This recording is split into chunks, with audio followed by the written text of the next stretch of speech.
Come and get it. A trip to SeaWorld for a visit with some of the coolest animals around. Then, ready for Mardi Gras? These Yorkies are all dressed up with plenty of places to go. And spaying and neutering. Could it actually help save their lives? This weekend on Pet News.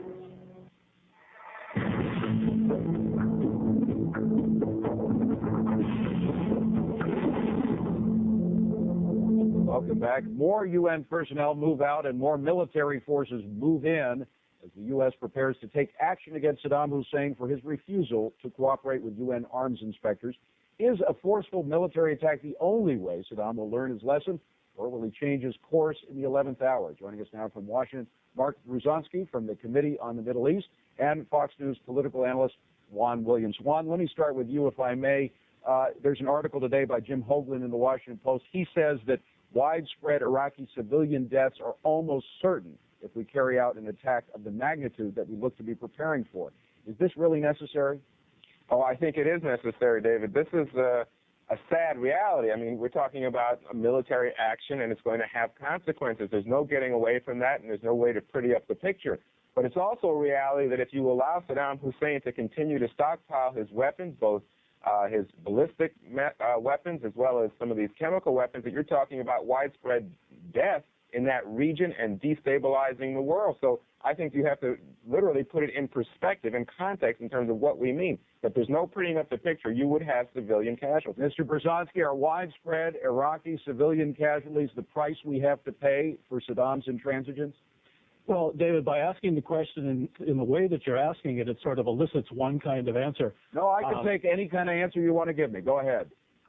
Many of us believe the policy is absolutely outrageous and immoral, and it's not just analysts and experts like myself. As you know, on our website, MiddleEast.org, we have a list of professors all over the world who have condemned U.S. policy in the Middle East and specifically toward Iraq. The former Attorney General of the United States, Ramsey Clark, has actually called our policy war crimes. The UN, Dennis Halliday, has recently resigned after a 33-year career in the UN, protesting the absolutely bankrupt policies of the U.S. But, Mark, I'm asking you to address one statement that if we don't take this action, which will undoubtedly result in civilian deaths in Iraq, there may be more civilian deaths resulting from Saddam Hussein's actions in the future. What do you think? This isn't about Saddam Hussein. This is about Iraq, the Middle East, and history. Saddam Hussein was less than a decade ago our ally. We were providing him anthrax from Bethesda. We were providing him arms. We were providing him money.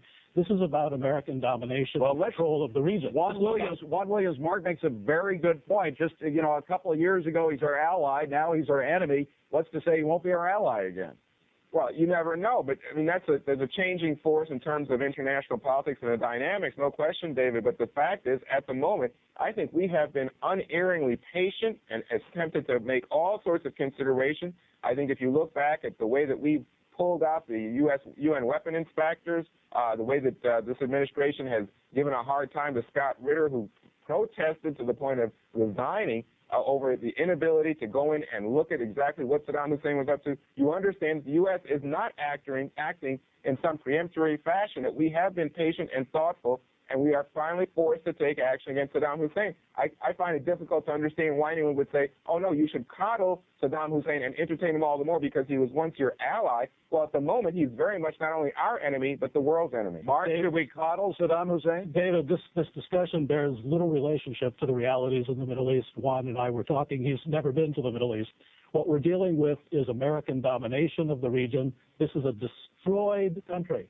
This country has been... Well, then why is Saddam spending so much money on these chemical weapons? Saddam Hussein's chemical weapons are puny. Anybody who wants to build anthrax can have it within a few months. Our own Secretary of Defense has told us that.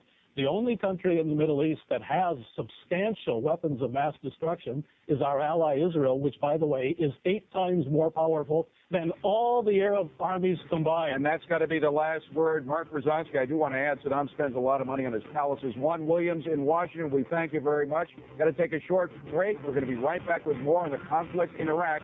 Stay tuned.